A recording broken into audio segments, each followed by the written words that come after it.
فجأة الخضر تقطع عن الجزائر ردا قويا على خطاب القوة الضاربة، والمغرب يدعم الخليج وخيانة كبرى وسط إيران. تخيلوا الصدمة، المغرب يقطع تصدير الخضر والفواكه عن الجزائر فجأة في رد مدوي يسحق خطاب الجارة والقوة الضاربة، وفي اللحظة ذاتها المغرب يضرب بقوة في وجه حرب إيران ويعلن من قلب الجامعة العربية دعما لا حدود له لإخواننا الخليجيين. والكشف الأخير خيانة كبرى داخل قيادة إيران. ما مصير رئيس الحرس الثوري؟ ولماذا نجا دائما من كل عملية عسكرية؟ الحقيقة ستذهلكم. اليوم سنكشف التفاصيل الحصرية لهذه الأحداث الساخنة التي تهز المنطقة. إذا كنتم جاهزين لمعرفة الحقيقة وراء قرار موريتانيا المدوي، وكيف يدعم المغرب الخليج بكل قوة، وسر نجاة صاحب الأرواح التسعة الإيراني، اشتركوا الآن، فعلوا الجرس، وأكملوا الفيديو للنهاية. دعوني أفتح لكم الخبر الأكبر. المغرب يقطع تصدير الخضروات والفواكه إلى الجزائر. أعلنت موريتانيا نفسها عن هذا الموضوع مفضحة نظام الكبرانات الجزائري. بتعليمات رئاسية مباشرة من الرئيس محمد ولد الغزواني، بدأت موريتانيا تطبيق إجراءات مشددة، منع كامل لتصدير أي مواد غذائية عابرة نحو الجزائر عبر الحدود. لكن لماذا الآن وفي هذا التوقيت الدقيق؟ قبل الخوض في التفاصيل إليكم الخلفية الرئيسية. معظم السلع في السوق الموريتاني مستوردة من جارتها الشمالية المغرب، من الخضروات الطازجة والفواكه الشهية إلى مشتقات الحليب وغيرها. كان التجار الموريتانيون الكبار يستقبلون الشاحنات عبر معبر القرقارات ثم يعيدون تصديرها فورا إلى الجزائر، محققين أرباحا هائلا من هذه التجارة الذكية. تخيلوا الوضع، الجزائر التي كانت حتى وقت قريب تتباهى بأنها ستحل محل المغرب في تموين السوق الموريتاني وتصف المغرب ببلد المجاعة، لكن الحقيقة أن الشاحنات الخضر المغربية تمر عبر موريتانيا إلى الجزائر وتدفع الجزائر ثمنا مضاعفا. والآن جاء قرار ولد الغزواني الحاسم، الأولوية لتموين السوق الموريتاني قبل أي شيء آخر.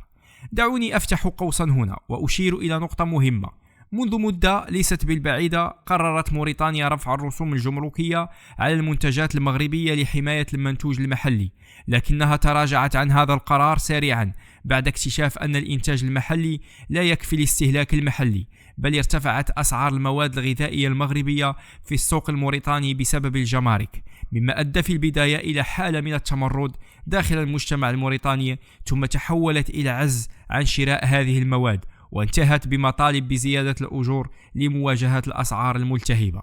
هذا الضغط الشعبي دفع الرئيس ولد الغزواني إلى إلغاء رفع الجمارك وإصدار قرار جديد منع تصدير المنتجات الفلاحية المغربية إلى الجزائر تماما.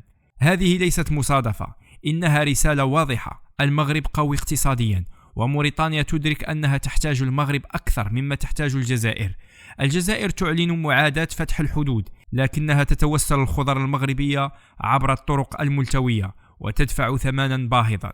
الجزائر تقول لا لفتح الحدود، لكنها تفتح جيوبها للمغرب سرا. هل هذا تناقض أم خدعة؟ الآن ننتقل إلى الرد المغربي المدوي على حرب إيران. المغرب أعلن دعمه اللامشروط لإخواننا الخليجيين في كلمة قوية ألقاها ناصر بوريطة وزير الخارجية خلال الدورة الوزارية لمجلس الجامعة العربية. وأكد بوريطة 5 نقاط رئيسية تضع المغرب في الصفوف الأولى. أولها، الملك محمد السادس يرى أمن الخليج واستقرار دوله جزءا لا يتجزأ من أمن المغرب. ما يضركم يضرنا وما يمسكم يمسنا. ثانيا، المغرب يندد بالاعتداءات الإيرانية على الدول العربية الشقيقة ويعتبرها انتهاكا صارخا لسيادتها. ثالثا، مساندة المغرب للدول العربية تشمل جميع الإجراءات المشروعة للحفاظ على أمنها والاستقرارها. رابعا، الاعتداءات الإيرانية تشكل سياسة عدوانية تهدف إلى زرع الفتنة والاضطراب في المنطقة. خامسا، رص الصف العربي وتعزيز العمل المشترك في جامعة الدول العربية هو السبيل الوحيد للحماية الأمن الجماعي وصون سيادة الدول. من خلال هذه النقاط الخمس يظهر أن المملكة المغربية تعتبر أمن الخليج، السعودية، الإمارات، البحرين، قطر، الكويت، سلطنة عمان جزءا من أمنها الخاص. ما يمس الخليج يمس المغرب، والمغرب سيظل دائما في الصفوف الأولى للدفاع عن إخوانه الشقيقة كما كان سابقا. هذا ليس مجرد بيان، إنه تأكيد على موقف المغرب التاريخي، اتحاد العربي حقيقي ضد التهديدات الخارجية، بينما الجزائر ترفض فتح الحدود وتدعم إيران سرا. المغرب يقف شامخا مع الخليج، رافضا تصدير الغاز الجزائري عبر أراضيه حتى يعيش في الظلام كما يهددون. لكن الدراما الحقيقية في طهران، خيانة كبرى تهز الحرس الثوري. ما سر نجاة إسماعيل قآني؟ الحقيقة الأكثر إثارة، الخيانة الكبرى داخل الصفوف الإيرانية. إسماعيل قآني قائد فيلق القدس نجا من الاستهداف في عشرات المرات، خاصة في الهجوم الأخير الذي شنته الولايات المتحدة الأمريكية، والذي قضى على أكثر من 40 مسؤولا إيرانيا بما في ذلك المرشد الخامنئي نفسه. يقال إن قآني باع القادة الإيرانيين إلى إسرائيل، وكان يغادر مكان الهجوم دقائق قبل وقوعه، حتى وصفوه بصاحب الأرواح التسعة الذي لا يموت. لكن الآن خرجت أنباء عن قيام فيلق القدس بإعدامه باعتباره جاسوسا متعاونا مع الموساد بعد نجاته العجيبة من القصف الأمريكي والأزرق الذي أودى بخامنئي وبقية قادة الصف الأول. بحسب صحيفة ذا صن البريطانية في تقرير غير مؤكد حتى الآن، الشكوك في خيانة قآني ليست جديدة.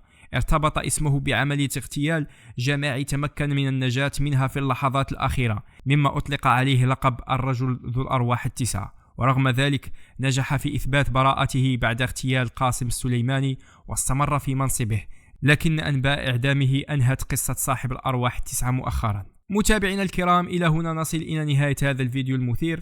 لا تنسوا الاشتراك في القناة وفعلوا الجرس لكي يصلكم كل جديد. دمتم في رعاية الله، نلتقي في فيديو قادم إن شاء الله.